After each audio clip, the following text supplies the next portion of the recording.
Good morning, everyone, and thank you to all of the organizers for allowing me to present today. I'm going to be discussing some very preliminary research that I've been doing about classic Maya cotton cultivation.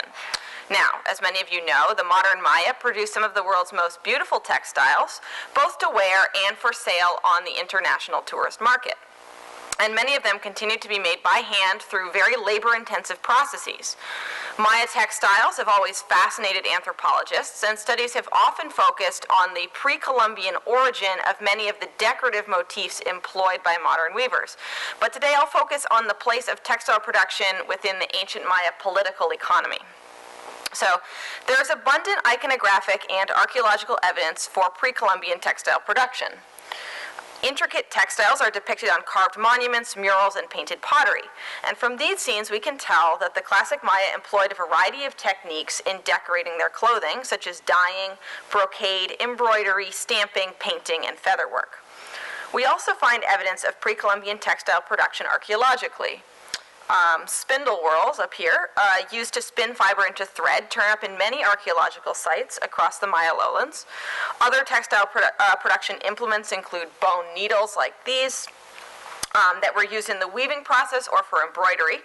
And we also occasionally see stamps that were used to apply paint to woven textiles. It is extremely rare to find textiles themselves, since the harsh tropical environment usually does not allow them to be preserved. And those that have been found are typically recovered from ritual contexts, such as caves and tombs. And it's also very likely that the vast majority of textile production tools were also perishable. Like, there could have been needles or spindle whorls that were made out of perishable materials that we simply don't find.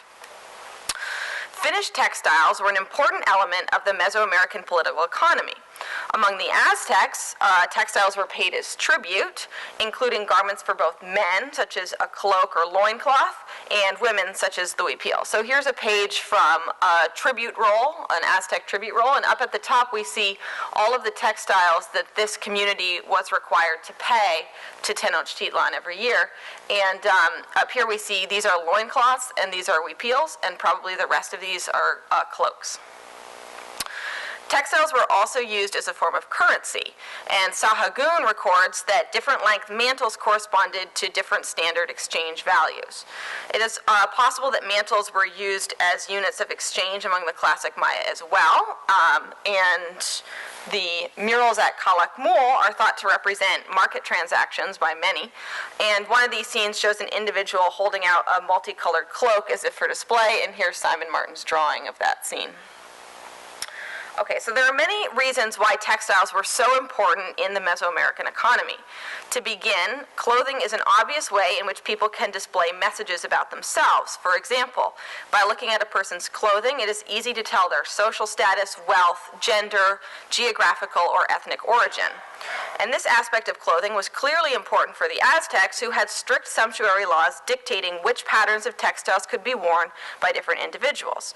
So, for example, there was an elaborate hierarchy of costume elements that were awarded to warriors after capturing certain numbers of victims. That's what we see up here. And we see these different types of costumes worn by different people. The ruler himself was also identifiable by the unique cloak that he wore, decorated in blue and black designs. In addition to the social importance of textiles, they require an extreme amount of labor to produce, especially multicolored or embroidered textiles. To start out, the raw fiber needs to be harvested and processed. Once collected, it needs to be spun into thread, and this was accomplished either with a drop spindle or with a spindle and bowl. So a spindle, like this one here, is essentially just a long stick that is twisted around its axis to spin the individual fibers into a thread. And with the drop spindle, this is done with gravity, and the spindle whorl, I showed you some of those archaeological examples before, this is just used as a counterweight to keep the spindle spinning. And the alternative is to do it inside of a bowl, and then we find spinning bowls archaeologically in central Mexico. The next step after spinning the thread is to apply dyes if you desire a multicolored textile. And there are many natural dyes that were available. So among the most celebrated are indigo, which produces a blue dye, cochineal, which is a tiny insect that produces red dye, and marine shells, which produce purple dye. So next, after all of this, the weaving process can finally begin. And so in weaving, the warp refers to the long threads, while weft refers to the shorter threads that go back and forth. And before starting to weave, the long threads are laid out on a warping board, which allows the weaver to essentially plan what the final product will look like. And then these are transferred to a backstrap loom, which allows the weaver to control the tension on the warp threads by leaning forward and backward. And then the weaver passes the weft threads alternately back and forth through the warp, beating it into place to achieve the desired thread count. Now, because the backstrap loom was the standard weaving technology prior to the conquest, cloth was produced at widths not much greater than the human hips, like we see here. And for cloth that needed to be wider, these strips were sewn together. So in theory, a textile can be of infinite length. For modern weavers who use this technique, it takes about 8 hours to weave 1 yard of fabric, not including harvesting, spinning, or dyeing. So today, spinning and weaving are done almost exclusively by women, and all indications are that this was true in pre-Columbian times as well. So the Florentine Codex describes weaving as the chief occupation among women of all social classes of the Aztecs. So girls received weaving implements like these immediately after birth, on the occasion of their baptism, essentially. And to quote Sahagún, he says, "They prepared for the infant all the equipment of women, the spinning whorl, the batten, the reed basket, the spinning bowl, the skeins, the shuttle, her little skirt, and her little shirt." So it is very likely that the same was true for classic Maya women. Here we have scenes showing daughters being taught to weave by their mothers. So here we have spinning of the thread and the weaving. So this was probably true in the Maya as well. Depictions of weavers are invariably female, and weaving implements are sometimes found in female burials as well. So the production of cloth would have allowed these women not only to keep their own households supplied with clothing, but to contribute to the tribute requirements owed by their home communities. In this pre-industrial context, textile production is an activity that can be readily interspersed with other household chores, and weaving on a backstrap loom can pretty much take place anywhere. You can set up wherever you want. Aztec tribute rolls indicate that nearly every province in the Aztec Empire was required to produce textiles as tribute. And Drennan calculates that these items totaled over 3 million textile articles annually going to Tenochtitlan. Okay, so 2 varieties of cotton were grown in pre-Columbian Mesoamerica. So we have the perennial variety, which is a small tree. It can produce for 5 or 6 years without needing to be replanted. And Sahagún indicates that perennial cotton was not highly valued by the Aztecs. The annual variety is smaller and is replanted every year.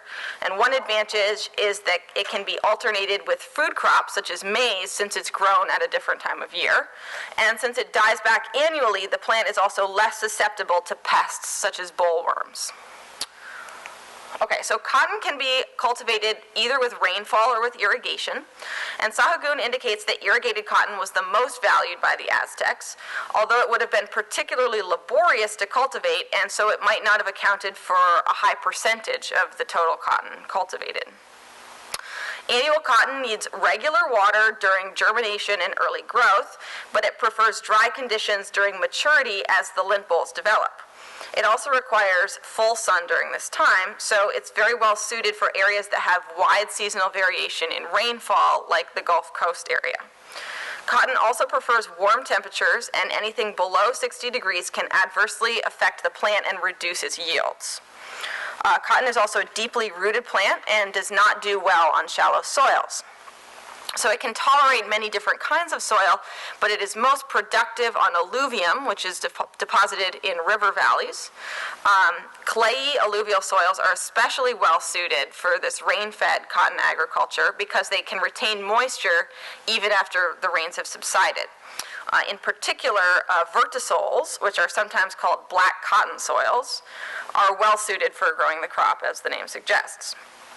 Finally, cotton has the unusual ability to filter salt, so it can be grown on coastal plains where salinity would make it difficult to grow other crops, and this is especially true of the perennial variety. Okay, so it's clear that the Aztecs were very much aware of these conditions that were needed for optimum cotton production.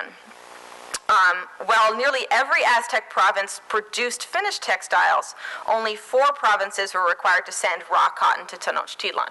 So here I have a map. In blue we have the provinces that were required to send tribute, and then the red are those that send tribute in the form of raw cotton in addition to other materials. Okay, so those include Cuauhtoxco, Atlan, and Ciucoac here in Veracruz, and Cihuatlan here on the Pacific coast of Guerrero. So Sahagún tells us that after irrigated cotton, the cotton grown in the hot country, this case probably Veracruz, was particularly prized. And this is probably because the region has rich alluvial soils and produced particularly high quality yields. Okay, so the Codex Mendoza and Matricula de Tributos each list the combined annual tribute requirements of these 3 Veracruz provinces at 3,600 bundles. The weight of a bundle is pretty difficult to determine, but I'm estimating around 50 pounds, which would give us a rough estimate of the total cotton tribute from Veracruz at 180,000 pounds of this cotton. And here we have it depicted. So these little things represent the cotton bolls, and you can see that it's depicted as white cotton. Okay, so cotton from Guerrero was probably one of the lower grade cottons described by Sahagún. So the annual tribute requirements from this region were only 800 bundles, or approximately 40,000 pounds.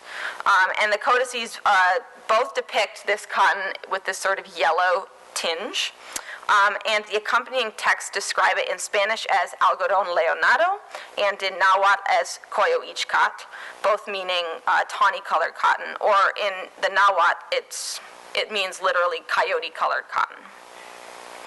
Okay, so this is the perennial variety of cotton, and today the corruption of that term, coyoichcat, we now know it as coyuche, cuyuscate, or ichcaco. These are all terms that are used today for this kind of cotton, and it's grown along the Pacific coasts of Mexico and Guatemala. So archaeological examples demonstrate that it was used to make textiles in pre-Columbian times and continues to be used today. However, the spinning process is more laborious because its fibers are shorter and weaker than the annual white variety. On the other hand, it is probably hardier than the annual white cotton and can thus be grown in areas with greater salinity.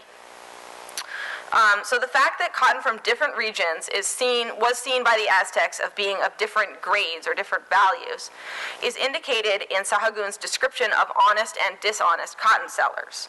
So he says, separately the good man sells these varieties and he adjusts their prices. Separately he sells the yellow, coyoichcat. Separately the broken, the stretched. The bad cotton seller takes cotton from each section and he fluffs the cotton with a needle, and into each cotton boll he introduces other cotton. So he's like mixing them together, and that's dishonest. So based on this information, we might predict similar values of cotton among the classic Maya, with annual white cotton preferred over perennial yellow. Regions with rich alluvial vertisols may have produced the most prized varieties, while coastal areas with salty soils may have been used for the hardier, wild, or perennial varieties that produce lower quality fiber. So based on this scenario, I tried to look at soil maps of the Maya area and come up with a hypothesis about where these different types might have been grown. So I have not really been able to obtain really good detailed soil information for Guatemala or Belize, but the Mexican soil data is readily available.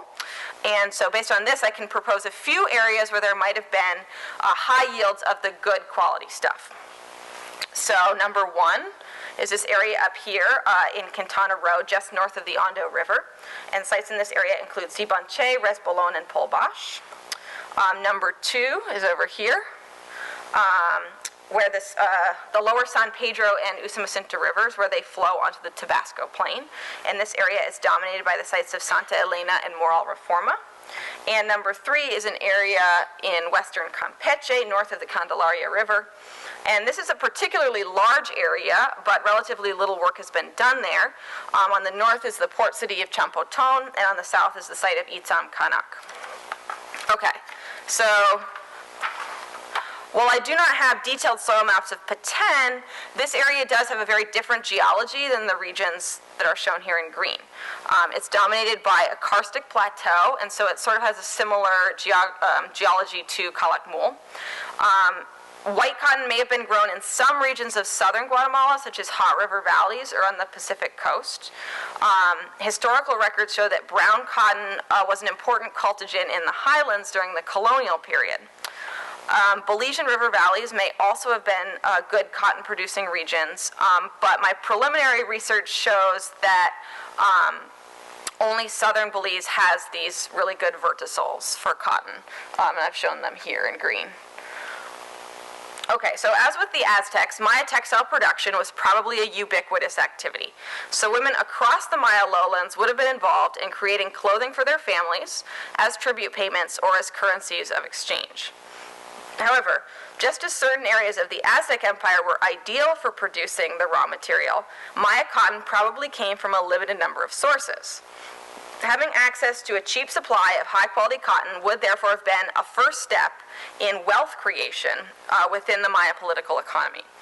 And this may account for some of the political history we see in the Maya area. Very conveniently, some of these areas identified matched up nicely with some stuff we know about the political history of the Maya. So, for example, in the first potential cotton growing region I recognized, Sibonche, Polbash, and Resbolon all have inscriptions indicating connections with the Khan dynasty, and it is likely that this was the dynastic capital during the pre-classic and early classic periods. And it is intriguing to speculate that the early success of this kingdom may have been partially attributable to its control over cotton cultivation.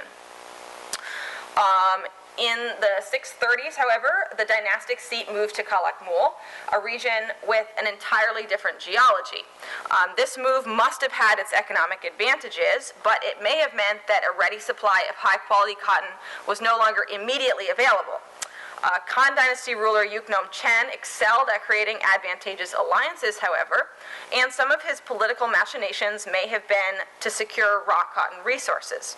So in 662, he turned the 6-year-old king of Moral Reforma into a client, overseeing a new accession ceremony for him.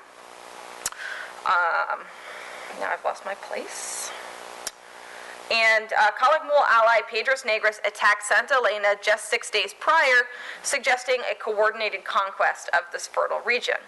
However, the takeover of the lower San Pedro River by the Khan dynasty alliance probably came at the expense of Yaxchilan, who went to war with La Florida in 681, and Palenque, who took over patronage of Moral Reforma from Calakmul in 690. So there's a little bit of a conflict over this area. And then during the terminal classic and post-classic periods, the region between Itzam Canak and Champoton was dominated by the Akalan Chontao. Itzam Canak was their capital, and Cortez visited it during his trek across the Maya lowlands that you might have read about. And the main source of wealth for the Akalan Chontao was from their mercantile activities, moving goods back and forth between central Mexico and the Maya area in seagoing canoes. And I'm just suggesting it's possible that they might also have profited from the cultivation and distribution of high-quality cotton. So everything I've brought up here today is very tentative. It's one thing to identify regions that have the potential for producing high-quality cotton yields, and it's another thing altogether to actually identify cotton-growing regions in the archaeological record. And this model is based purely on particle composition of soils as shown on soil maps, and does not yet take into consideration soil acidity or seasonal variation of rainfall or temperature. And in the coming months, I hope to take these factors into consideration to create a much more refined model of possible cotton growing regions among the classic Maya. And after that, we'll have to take the information to the field and then see what the archaeology can tell us. Thank you.